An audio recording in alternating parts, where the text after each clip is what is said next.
ഓ എന്റെ പൊന്നു ചേട്ടാ, നേരത്തെ ഒരു സ്ത്രീയുടെ കരച്ചില്, ഓ അസാധ്യ കരച്ചില്. ചില കരച്ചിൽ നമുക്ക് സഹിക്കാൻ പറ്റില്ലടേ. എന്ത് പറയുന്നത്? എത്രയെന്നല്ലേ കാണുന്നത്, സഹിക്കാൻ പറ്റില്ല.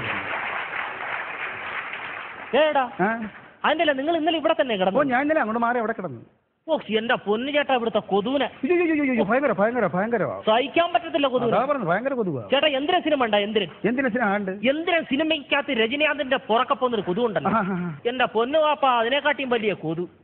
പക്ഷെ വേറൊരു കാര്യം, ഈ കൊതുവിന്റെ പുറക്കെ രജനീകാന്ത് പോയിരുന്നെങ്കിൽ രജനീകാന്തിന്റെ ഊപ്പാട് വന്നേ. ഒരു രക്ഷയില്ലേ, ഭയങ്കര കൊതുകട. ഞാൻ ശരിക്കും ഉറക്കം വന്നില്ലെന്നുള്ളതാണ് എനിക്ക് പിന്നെ ഒരു പ്രശ്നം.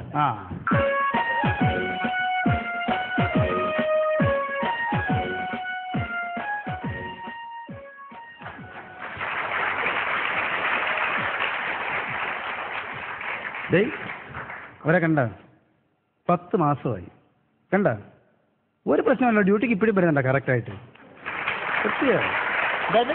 ഡ്യൂട്ടിക്കൊന്നും പറഞ്ഞില്ല. 10 മാസമായിട്ട് ഒരു കുഴപ്പമില്ല, അവർ വരുന്നുണ്ട്. അവർക്ക് 10 മാസം അവരോടത്തെ ഹെഡ് നൈറ്റ്സാ. ശരീരത്തിന്റെ ഷേപ്പാ, അവരുടെ ഷേപ്പാ അത്. സത്യം പറഞ്ഞ എന്റെ പൊന്നോ, കണ്ട 10 മാസം ഗർഭിണിയാണ് തോന്നുന്നു.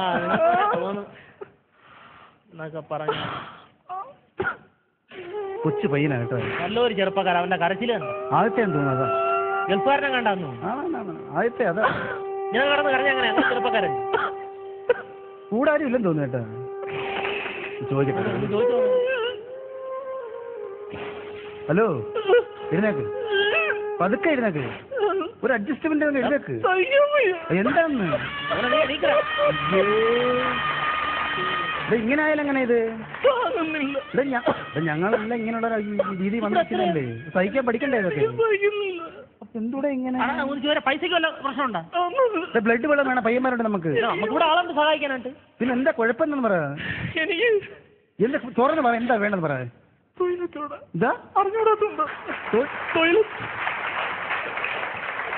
എഴുന്നേക്ക്, പതുക്കെയാ. ഞാൻ മാറണ്ടാക്കി ദൂരോട്ടില്ലേ? പതുക്കെ ഇങ്ങോട്ട് ഇങ്ങോട്ട് ഇവിടെ ഇങ്ങോട്ടാ ഇങ്ങോട്ടാ പതുക്കെ വലിക്കാവാ. നോക്കിപ്പോട്ടെ കേട്ടാ, വല്ലാത്ത കഷ്ടം തന്നെ. ഇങ്ങനെയുണ്ടോ പയ്യൻ കാര്യങ്ങള്? കരച്ചിൽ കണ്ടപ്പോ ഞാൻ കരുതി നെഞ്ചു പൊട്ടി കരയേ. സത്യം ക്ലിയറാ? ഇവിടെ ക്ലിയറാ, ഇവിടെ തൂക്കണ്ട. വേണ്ടെന്ന് ഇവിടെ ക്ലിയർ ആണെന്ന് പറഞ്ഞില്ല, പിന്നെന്ത്? ഇവിടെ അഴുക്കൊന്നുമില്ല, തൂക്കണ്ടെന്ന് പറഞ്ഞു. അത് കേൾക്കത്തില്ലെന്ന് പറഞ്ഞാൽ വലിയ കഷ്ടം തന്നെയല്ലേ ഇത്? പതുക്കെ. ഞാൻ ഇതുകൊണ്ടാ പറഞ്ഞാ തൂക്കണ്ടെന്ന് പറയാൻ, മനസ്സിലായേ? ഇങ്ങനെയുണ്ട് കാര്യങ്ങൾ. ഇതിനെക്കാട്ടി നല്ല ഇവനൊക്കെ പിച്ചെടുത്തൂടെ? അതാ പറഞ്ഞത്. ആരാണ് നിർബന്ധിച്ച പോലെ നമ്മൾ തൂക്കാൻ പറഞ്ഞ പോലെ. സൈലൻസ്. നിങ്ങളങ്ങ് പോകണ്ട നമ്മളെ അവിടുത്തെ. ചുമ്മാ എത്രാമത്തെ പ്രാവശ്യം അറിയത്? ഞാൻ വന്നിട്ട് ഇപ്പൊ 100ാമത്തെ പ്രാവശ്യം വന്നിട്ട് ഇതിനായിട്ടിരിക്കുക അവര്. Good morning. എന്താളിയാ എടാ ചെലവ് നടത്താറേ. അങ്ങോട്ട് പോയ ആള് തന്നെ ഇത്. അല്ലല്ല, ഇപ്പൊ ആടിയും പാടിയും നടക്കില്ലേ? എടാ എയർപോർട്ടിൽ നിന്ന് നേരെ ഞാൻ ഹോസ്പിറ്റലിലോട്ടെ വന്നേ. എടാ ലഗേജ് പോലും ഇറക്കിയില്ല. അതാ ഇവിടെ വന്ന് എന്നെ കരയേണ്ടി വന്നത്. ഓക്കളെ അടിപൊളിയായിരുന്നു. അടിപൊളി. ഹലോ, പരിചയമുണ്ടോ? അറിയാം. മുമ്പ് ഒരു ആപത്തിൽ സഹായിച്ചതാ. സൂപ്പർ അല്ലേ? കൊള്ളാൻ. ശ്രീജയുടെ ഭർത്താവാരാ? ഞാനോ? ഈ തുണ്ടലുള്ള സാധനങ്ങളെല്ലാം മേടിച്ചിട്ടുണ്ടോ? പെട്ടെന്ന് വേണം കേട്ടോ. കറങ്ങടിച്ച് നടക്കല്ലേ, ഇവിടെ വേദന കൊണ്ട് പുളകയാണ്.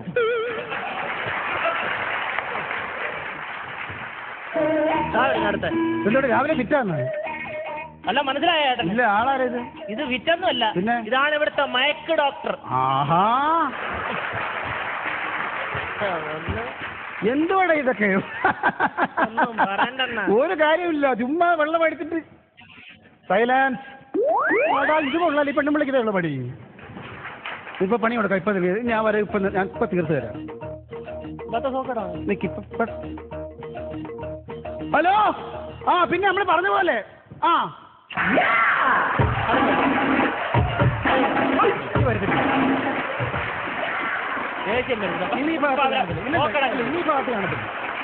ഒരു പ്രശ്നം കാണില്ല. കണ്ടോ? പെങ്കൊച്ചാണ്. ഇത് എത്രാമത്തേടാ ഇത്? നിന്റെ കൊച്ചിനെ തന്നെന്ന് എന്റെ കയ്യിലിഴക്കിയാണത്. ഞാൻ ഒരു കാര്യം പറഞ്ഞോട്ട് വെക്ക്, അവക്കൊരു 2 മാസം റെസ്റ്റെങ്കിലും നീ കൊടുക്കണം കേട്ടാ. അല്ല, അവക്കൊരു വിചാരം വേണം, അവക്കതുമില്ല കേട്ടാ. ഇനി 2 വർഷത്തേക്ക് ഇങ്ങോട്ട് വരല്ലേ കേട്ടാ. ഇപ്പൊ എത്രാമത്തെ ഇത്? ഇത് 9ാമത്തെ ഇത്. ആണാ? വല്ല വരുമാനം ഉണ്ടോ ഇതൊക്കെ? 10 സെന്റ് വസ്തു വിറ്റെന്ന് അവള് പറയുന്ന കേട്ട്. അല്ല, അവളെ പറഞ്ഞാൽ മതിയല്ല, നിന്നെ നോക്കിയോ ഇനി ഇങ്ങോട്ട് വന്ന. എന്റെ ദൈവം.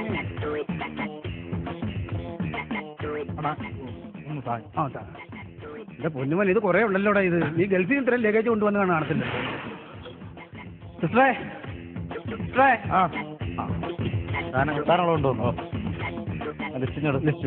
ഇഷ്ടമുള്ള എല്ലാം ഉണ്ടോ? എല്ലാം ഉണ്ട്. വേദനയ്ക്കുള്ള 3 ഗുളിക ഉണ്ട്. സിറിഞ്ചൊരു 4 എണ്ണം. സിറിഞ്ചുണ്ട്. അച്ചപ്പം ഉണ്ട്.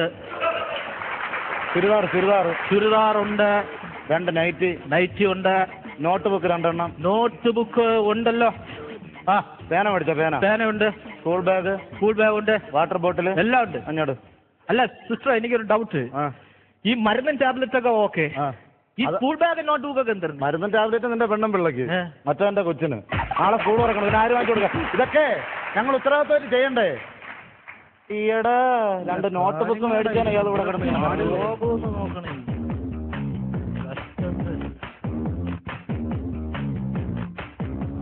ഇവിടെ ഷെയറോക്ക് ആശുപത്രി ഉണ്ട്. അല്ല, നീ അവനെ എന്ത്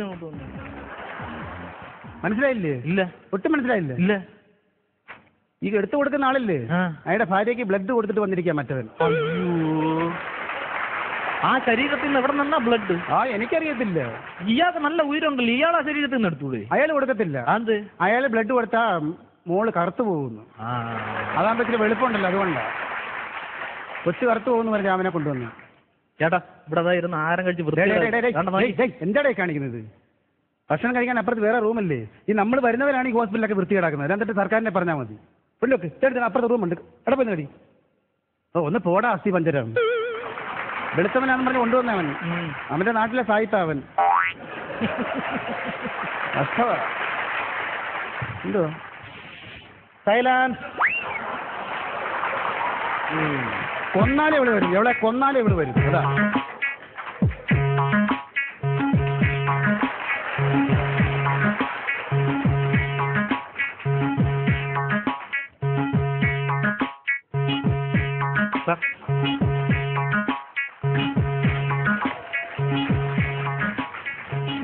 നേരത്തെ പരിചയണ്ട?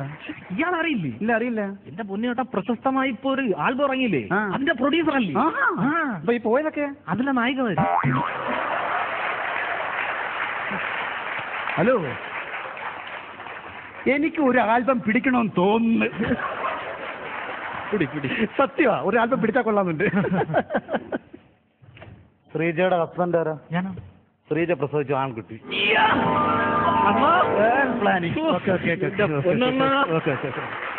ആഗ്രഹിച്ചിരുന്ന ഒരു ആൺകുഞ്ഞിന്. അതെയോ? സന്തോഷമായി. വീട്ടിൽ നിന്ന് വിളിച്ചു പറ. ഹലോ, ശ്രീജ പ്രസവിച്ചു ആൺകുട്ടി. അടിപൊളി മനുഷ്യ, സന്തോഷം. എന്റെ കണ്ണ് നിറയുന്നു. സത്യം. Well done planning. ശ്രീജ പ്രസവിച്ചു ഒന്നും കൂടി ഒരു ആൺകുട്ടി. നീ എന്റെ സ്വന്തം അനിയനായില്ലല്ലോടാ, എന്റെ പൊന്നെണ്ണ. ഹലോ, ആൺകുട്ടി. ഇനി നിനക്കൊരു 15 വർഷം സ്വസ്ഥമായിട്ട് ഗൾഫിൽ പണി നോക്കാം. ഞാൻ വീട്ടിൽ വിളിച്ചിട്ട് വരേണ്ടി വരില്ല. മമ്മി, ശ്രീജ പ്രസവിച്ചു മമ്മി. 1 2 അല്ല 4 ആൺകുട്ടികൾ. കോളടിച്ചല്ലോ. ശ്രീജ പ്രസവിച്ചു ഒരു സുന്ദരി പെൺകുട്ടി. എന്റെ പൊന്നു സിസ്റ്റർ, അവളുടെ പ്രസവം നിർത്താൻ പറ. ഇയാൾ ചൂടാവുന്ന കേട്ടോ ശരിക്കും ഇതെല്ലാം ഞാൻ ചെയ്തതാണെന്ന്. ഇതൊക്കെ കണ്ടും കേട്ടോ ആലോചിക്കണം. എവിടെയായിരുന്നു പറഞ്ഞ? ഞാൻ ദുബായിലായിരുന്നു. അറബിയെ കണ്ട് പഠിച്ചതിനോടെ ഇത്. എന്റെ നല്ല ഉയരെല്ലാം പോയല്ലോ. ഒരു കാര്യം ചോദിച്ചോട്ടെ, 4 ആൺകുട്ടികൾ വന്നപ്പോ നിനക്ക് ഭയങ്കര സന്തോഷം, ലാസ്റ്റ് പെണ്ണ് വന്നപ്പോ നിനക്ക് എന്താ സഹിക്കാൻ വയ്യാത്തത്? എന്റെ പൊന്നണ്ണ കുറച്ചു മുമ്പ് കണ്ടില്ലേ ഒരു ആൽബം പ്രൊഡ്യൂസർ? ഇവനൊക്കെ ഉള്ള ഈ ലോകത്ത് ഞാൻ എങ്ങനെയാണ് ഒരു പെണ്ണിനെ വളർത്തിയെടുക്കുന്നത്? എനിക്ക് ആൽബവും വേണ്ട, ഒന്നും വേണ്ടേ. പെൺകുഞ്ഞാരി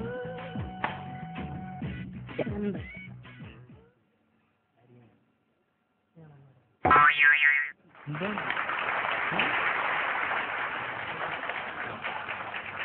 ഹലോ ഇപ്പൊ വേണ്ടാന്ന് തോന്നുന്നു. അല്ലണ്ണ പൈസക്ക് ഇത്തിരി ടൈറ്റ്. പൈസക്ക് ടൈറ്റ് എന്ന് ടൈറ്റ്. ഇന്ന് രാവിലെ പൊട്ടി മുളച്ചതല്ലോ ആണോ? 9 മാസം 9 മാസം ഉണ്ടായിരുന്നല്ലോ. 1 രൂപ വീതം മഞ്ചിട്ടിരുന്നെങ്കിലോ ഈ 9 മാസം? അണ്ണാ എന്നെ ചുമ്മാ എന്റെ ബുദ്ധിമുട്ടുള്ള കാര്യം ഉണ്ടായിരുന്നു. അണ്ണാ എന്റെ പൈസ ഒക്കെ ഉണ്ടായിരുന്നു. പിന്നെ ഞാൻ എന്റെ ഒരു സുഹൃത്തിനെ സഹായിച്ചതാ. എന്തോ സഹായിച്ചു? അവന്റെ മുഖം പ്ലാസ്റ്റിക് സർജറി ചെയ്യാനായിട്ട് സഹായിച്ചതാ. എന്നിട്ട് തിരിച്ച് മേടിക്കാനുണ്ട്. തിരിച്ച് മേടിക്കാൻ സർജറി ചെയ്തപ്പോഴത്തേക്ക് അവന്റെ മുഖം മാറിപ്പോയി. എനിക്ക് ആളെ തിരിച്ചറിയണ്ടേ, ഞാൻ അവിടെ പോയി മേടിക്കും പൈസ. അത് ശരിയാ. പറഞ്ഞിട്ട് കാര്യമല്ല, ഇപ്പോഴത്തെ ചെറുപ്പക്കാർക്കെല്ലാം പറ്റുന്ന കുഴപ്പമിത്. അന്നേരം കാണാൻ വരുന്നോടത്ത് വെച്ച് കാണാൻ പറഞ്ഞ് ഇങ്ങനെ നടക്കും. ഒരു സംഭവം ഇത് സംഭവം ഉണ്ടാകുമ്പോൾ പൈസ ശേഖരിക്കണം, മാറ്റി വെക്കണം, ഇതിനായിട്ട് മാറ്റി വെക്കണം. അല്ലെ അന്ന് രാവിലെ കൈയും കാര്യം അടിച്ചിട്ട് ഒരു കാര്യമില്ല. മനസ്സിലായോ? ശേഖരണം നമ്മൾ സാമ്പത്തികം നമ്മൾ ശേഖരിച്ച് വെച്ചിരിക്കണം. അല്ല അന്നേരം ലാസ്റ്റ് കൈയും കാര്യം അടിച്ചിട്ട് ഒരു പ്രയോജനമില്ല. അറിയോ? നമ്മളെ കണ്ടുപിടി സേഫ്റ്റി നമ്മൾ പൈസ ശേഖരിച്ചു. ഞാനാണ് സിസ്റ്റർ. സുധ പറഞ്ഞു താലിമാല പ്രതീക്ഷിച്ച് നിൽക്കണ്ട, അത് അമ്മയ്ക്ക് നേരത്തെ പണയം വയ്ക്കാൻ കൊടുക്കുന്നു.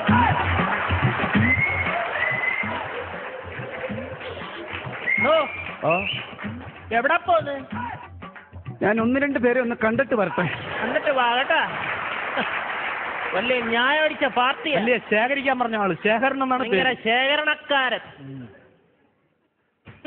ബി പോസിറ്റീവ് ബ്ലഡിന്റെ കാര്യം പറഞ്ഞായിരുന്നു. പറഞ്ഞായിരുന്നു. നിങ്ങൾ എന്തോ ശേഖരിച്ചോണ്ടിരിക്കുന്നു? ആദ്യം ബ്ലഡ് കൊണ്ടുപോകാം. ബ്ലഡ് കൊണ്ടുവരാം. കരച്ചില് അത് തന്നെ ആലോചിക്കണമായിരുന്നു. ബി പോസിറ്റീവ് കൊണ്ടുവരാം കേട്ടാ. പൈസ ഒക്കെ ഉണ്ട്. ഉണ്ടോ? അല്ലാതെ എന്നോട് ഇനി കടം ചോദിക്കരുത്.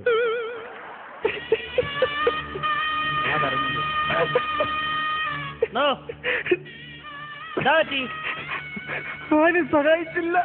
ആരും സഹായിച്ചില്ലല്ലേ? ഇല്ല. ഇന്നലെ പൊട്ടി മുളച്ചല്ലല്ലോ. 10 മാസം ആയില്ലായിരുന്നു. 1-2 ദിവസമൊന്നും ഇടണ്ടായിരുന്നു. ദിവസേനയും ഇടണ്ടായിരുന്നു. മാസത്തിൽ 1 രൂപ ചിട്ടായിരുന്നു കേട്ടാ. കേട്ടാ എനിക്ക് വയ്യ. എന്റെ ഭാര്യ അയ്യോ എന്റെ പെണ്ണ് ചത്ത്. എന്റെ കയ്യിൽ പൈസ ഇല്ലാത്തോണ്ട് അവള് പോയി. എന്റെ പെണ്ണ് പോയി. എന്റെ പെണ്ണ് പോയി. എന്റെ സാമ്പത്തികം ഇല്ലാത്തോണ്ട് എന്റെ പെണ്ണ് പോയി. ഇയാൾ കിടന്ന് കരയുന്നെന്താ? അവിടെ മൊബൈൽ അയാൾ കിടന്ന് കരയുന്നുണ്ടില്ലേ?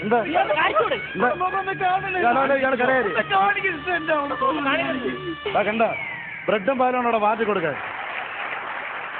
അയ്യോ എനിക്ക് വയ്യ. എനിക്ക് വയ്യ. കാണിച്ചാൽ ഇയാൾ വീണ്ടും എന്താ വയ്യാത്ത? എന്താ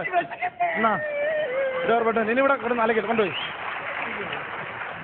സുഹൃത്ത് തന്നെ സുഹൃത്ത് തന്നെ ചാവല്ലേ? അവസാനം ട്രിപ്പ് പോലും കുടിക്കാൻ തരൂല.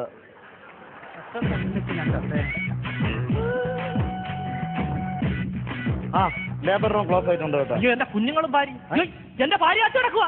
ഇവിടെ ഇന്ന് 2 മണി വരെ ഡോക്ടർമാർ സമരമാണ്. ഇനി അറിയിപ്പുണ്ടാകുന്നവരെ ലേബർ റൂം തുറക്കില്ല. എന്റെ പൊന്നു എന്റെ ഭാര്യ അകത്താണ്. നമുക്ക് ഡേറ്റ് ആണ്. ഇന്നാണ് ഡേറ്റ്. അതൊന്നും പേടിക്കണ്ട. സമരം കഴിയുന്നത് പ്രസവിക്കാതിരിക്കാനുള്ള മരുന്ന് ഞാൻ കുത്തിവെച്ചിട്ടുണ്ട്. അങ്ങനെ ആകുമ്പോ എന്റെ ഭാര്യ എന്റെ കൈ വിട്ടു പോകുമല്ലോ. അപ്പൊ ഗിന്നസ് ബുക്കിൽ പേര് വരും. അതെങ്ങനെ? ഡോക്ടർമാരുടെ സമരം കാരണം പ്രസവം മാറ്റിവെച്ച് ഇപ്പൊ എന്റെ ഭാര്യക്ക് 16-ാം മാസം. ലോകത്തിൽ ആദ്യമായിട്ട് 16-ാം മാസത്തിൽ പ്രസവിക്കുന്നത് എന്റെ ഭാര്യ ആയിരിക്കണേ.